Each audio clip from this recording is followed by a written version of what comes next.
को पता ही है, बहुत लोग मुझे पहली बार सुन रहे होंगे। तो मेरे पिताजी ने ये 17 साल पहले बिजनेस चालू किया था। उन्होंने इसके पहले बहुत सारे बिजनेस किए, बहुत सारे जॉब्स किए। 15 साल से उम्र से बहुत पुअर कंडीशन में थे। आप लोगों ने, कई लोगों ने पिताजी को देखा भी नहीं होगा। तो ये मेरे पिताजी है, जिन्होंने नेटसप का करियर स्टार्ट किया था 17 साल पहले। जैसे मैंने बताया, बहुत गरीब खानदान से बिलोंग करते थे। मतलब उनके पिताजी रिक्शा चलाते थे, खुद बहुत गरीब खानदान से बिलोंग करते थे। उन्होंने 15 साल की उम्र में ही बहुत सेल्समैन जैसे काम करना चालू किया और बहुत जगह जगह जॉब्स करना चालू किया। और उसके बाद जब वो एक 25 साल या 30 इयर्स तक पहुंच गए, तब उन्होंने नेटसप बिजनेस उन्हें मिला थोरात सर के माध्यम से।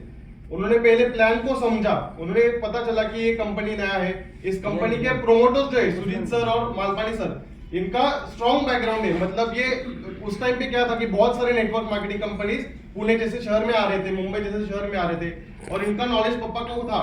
पर उन्होंने देखा कि इनके प्रोमोटर्स बहुत स्ट्रॉन्ग है, थोरात सर उनके बहुत अच्छे दोस्त थे, उनका सपोर्ट उनको मिला। उसके साथ साथ उन्होंने फिर धीरे धीरे काम चालू करना किया। अभी बात ये थी कि तब नेटसप के सिर्फ 2 ही प्रोडक्ट्स थे, जो कि स्टीम और बायो। और पिताजी का कभी जैसे ही बताया इन्होंने भी कि कुछ खेती नहीं, पूरा सिटी में पले बड़े थे। तो उन्होंने पहले खेती का नॉलेज लिया, धीरे धीरे फिर हेल्थ के प्रोडक्ट्स आए नेटसप के। उन्होंने फिर नेटसप के हेल्थ के प्रोडक्ट्स मुंबई में जाके नगरकर साहब, परब साहब के साथ उन्होंने काम करना चालू किया। उधर से फिर उन्हें दीपक सर मिले। दीपक सर ये क्या कहते हैं, तो कराड़ सातारा के बिलोंग करते थे। तो मुंबई से जाके वो कराड़ सातारा में गए और उधर उन्होंने एग्रीकल्चर का प्रोडक्ट चालू किया। मतलब यहाँ पे मैं क्या बताना चाह रहा हूँ कि उन्होंने टीम बिल्डिंग पहले से ही स्टार्ट करना किया। उन्होंने प्रोडक्ट नॉलेज लिया, रिटेलर्स बने और टीम बिल्डिंग चालू कर दिया। पर क्या हो गया कि 6 साल बहुत कड़ी मेहनत की, दिन रात मेहनत की। मतलब ऐसा था कि मैं हफ्ते में पिताजी को हफ्ते में एक बार दिखता था, वो भी वो आते थे रात में बहुत लेट। मेरे को स्कूल जाता था तो उनको देख भी नहीं पाता था। और अगर वो घर पे भी रहे तो बस वो फोन पे बात करते थे अपनी टीम से। मतलब उनको इतना करियर था, उनका करियर के लिए नेटसप के माध्यम से इतना प्यार था और उतना इनको मेहनत करके उन्हें आगे बढ़ना था। पर क्या हो गया, हेल्थ प्रॉब्लम्स की वजह से 1 फरवरी 2013 को उनको देहांत हो गया। उनको कैंसर डिटेक्ट हो गया था। 1 साल बहुत उन्होंने हेल्थ के प्रॉब्लम से जूझ रहा। 1 साल उन्होंने ज्यादा नेटसप में काम भी नहीं किया। पर 2 साल जब उन्होंने काम भी ज्यादा ध्यान नहीं दिया, फिर भी 6 साल में उन्होंने 2 करोड़ कमाए थे। पर इसका अभी क्या हो गए, पिताजी के सपने टूट गए। उनको बहुत बड़ा बनना था। पर अब अगर आप यही देखो, पिताजी अगर दूसरे जॉब में काम करते थे, पिताजी अगर दूसरा बिजनेस कोई करते थे, ट्रेडिशनल मार्केट या कोई भी अदर कंपनी में काम करते थे, तो क्या होता, वो nominee facility first of all किसी कंपनी में ज्यादातर है ही नहीं।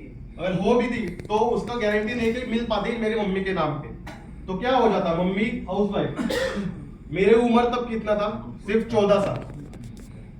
और उसी समय पिताजी का इनकम बढ़ रहा था, उन्होंने हाउस लोन लिया था, कार लिया था। तो ये सब क्या हो जाता। पर ये एक ही बात है कि पिताजी ने नेटसप में काम किया और नेटसप के माध्यम से अभी 10 साल के बाद हमें टोटल इनकम 19 करोड़ का हो चुका है। और ये सिर्फ नेटसप की पावर।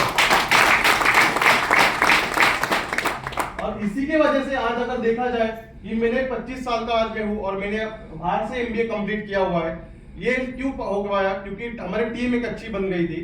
और जो 6 साल में पापा ने 10 लीडर्स की अच्छी टीम बनाई थी, जो लोगों ने बताया नगर स्थापने की, लोगों की खेती करना, ये उन्होंने 6 साल पहले किया था। और आज इतना बड़ा टीम हमारा बन चुका है। थोरात सर के हेल्प से हमारा टीम बन चुका है। देखा जाए तो मैंने फॉरेन से भी एमबीए कंप्लीट कर लिया। उसके बाद मैं अगर देखा जाओ तो मैंने 20 लाख की गाड़ी भी खरीद ली है, फोक्सवैगन की। मैं ये भी बताना चाहूंगा कि इसके वजह मम्मी ने मुझे अलाउ नहीं किया, क्योंकि मम्मी ने बोला तो अगर नेटसप करेगा तो ही तो मुझे गाड़ी देगी, क्योंकि ये गाड़ी कहां से आई है, नेटसप से आई है। और नहीं, आप ये देख पाओ, ये फोटो है ना, ये महाबलीपुरम का ही फोटो है। और इसके ऊपर अगर देखोगे ना ध्यान से, तो वो कैप है।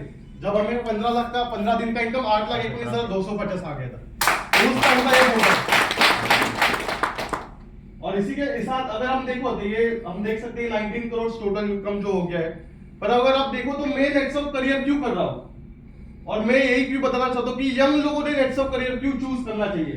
फर्स्ट ऑफ ऑल सबसे बढ़िया पॉइंट क्या है, तो 100% लीगल बिजनेस है। और आप इंडियन डायरेक्ट सेलिंग का अगर गूगल पे सर्च भी करोगे ना, कोई भी ऐसा कंपनी है जो सारे लॉज फॉलो करती है। कोई भी ऐसा कंपनी नहीं है जो कंज्यूमर को अलग ऐप बनाती है, कंज्यूमर को नेटवर्क के बाहर रखती है। तो ये सिर्फ नेटसब है और आपको नेटसब के लिए तालियां बजानी चाहिए इसलिए। सबसे बड़ी बात अगर आप देखो, अगर आप ट्रेडिशनल बिजनेस भी करोगे तो आप क्या करते हो, लोगों को जॉब पे रखते हो। अगर जॉब पे लगा तो 50,000 का जॉब दिया उनको, तो वो बंदा कितने के लिए काम करेगा, सिर्फ 50,000 का काम करेगा। पर नेटसब में अगर आप विजन दिखाते हो कि तुझे 15,000 कमाना है तो 15,000 का काम करेगा। अब नेटसब में विजन दिखाते हो कि तू 1 लाख कमा सकता है महीने में, तो 1 लाख का काम करेगा। अगर आप नेटसब में उसे विजन दिखाते हो कि तू महीने में 8 लाख कमा सकता है, तो 8 लाख के लिए काम करेगा। और जब आप ऐसे विजन दिखाते हो, क्योंकि नेटसब डायरेक्ट सेलिंग क्या है, लोगों को बिजनेस देता है। ट्रेडिशनल मार्केट क्या है, लोगों को जॉब्स देता है, और जॉब में कभी कोई आगे बढ़ नहीं सकता। अगर आप ये भी देखो कि नेटसब टेक्नोलॉजी, मतलब आप अगर सुन रहे हो तो आर्टिफिशियल इंटेलिजेंस में बहुत आगे बढ़ रहा है। अगर आप देखो तो नेटसब कंज्यूमर ऐप में भी अभी देख रहे हो तो आर्टिफिशियल इंटेलिजेंस ला रहा है। और मैं नेटसब ये पहला ही क्यों कर रहा है, क्योंकि आर्टिफिशियल इंटेलिजेंस और हम मतलब ह्यूमन टच, ये दोनों मिलके अगर हम नेटसब का बिजनेस इतना बढ़ा सकते हैं ना, क्योंकि आप जब बोल रहे हो कि आप जब खुद रिटेल इनकम आप करते हो, कंज्यूमर ऐप खुद उसका मैसेज भेजेगा और आपका मैसेज हो जाएगा। आपका नेटसब डायरेक्ट ऐप आपको बता देगा कि आपको कहाँ काम करना है पॉकेट में। और ऐसा आप देखोगे तो नॉर्मल माइक्रोसॉफ्ट या ऐसे कंपनीज में भी ऐसा टेक्नोलॉजी आज तक बना नहीं है जो नेटसब में है। तो नेटसब के लिए 2 कमी होने की वजह से मैं अपना 2 शब्द समाप्त। Thank you.